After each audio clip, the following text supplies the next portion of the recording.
বহুদিন ধরেই গাজা উপত্যকায় চলছে অমানবিক সহিংসতা, যেখানে একদিকে ক্ষুধা, অন্যদিকে ইসরায়েলের তাণ্ডবে মানুষের জীবনকে আরও বিভীষিকাময় করে তুলেছে।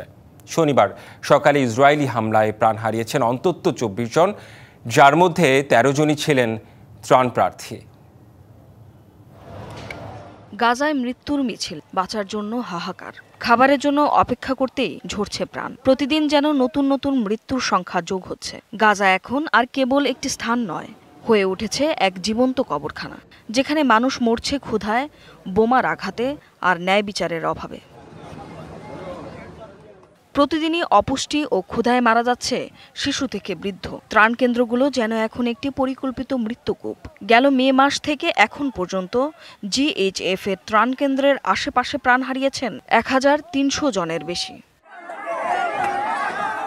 অন্যদিকে গাজার স্বাস্থ্য মন্ত্রণালয় জানিয়েছে, শনিবার ক্ষুধা ও অপুষ্টিতে 2 শিশু সহ মারা যায় 3 জন। এ নিয়ে গাজায় অনাহারে মারা গেল 163, যার মধ্যে 92 জনই শিশু। এদিকে জাতিসংঘ বলছে, প্যারাশুট থেকে ত্রাণ ফেলায় 100 গুণ ব্যয়বহুল সত্ত্বেও মানবিক করিডোরগুলো খুলছে না ইসরায়েল। এছাড়াও গাজায় যে পরিমাণ ত্রাণবাহী ট্রাক ঢুকছে তা বাসিন্দাদের জন্য পর্যাপ্ত নয়।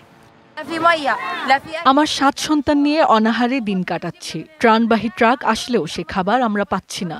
লুটেরা আগেই নিয়ে যায় খাবার। কোনো পুলিশ নেই, কোনো আইন নেই। আমরা যেন এক অন্ধকার গর্তে আটকে পড়েছি। হাসপাতালে নেই পর্যাপ্ত চিকিৎসা ব্যবস্থা, নেই ওষুধ, বিদ্যুৎ আর বেঁচে থাকার আশাও। আহতদের চিকিৎসা দিতেও হিমশিম খাচ্ছে হাসপাতাল কর্তৃপক্ষ। Tumpa Tarafdar, DBC news desk.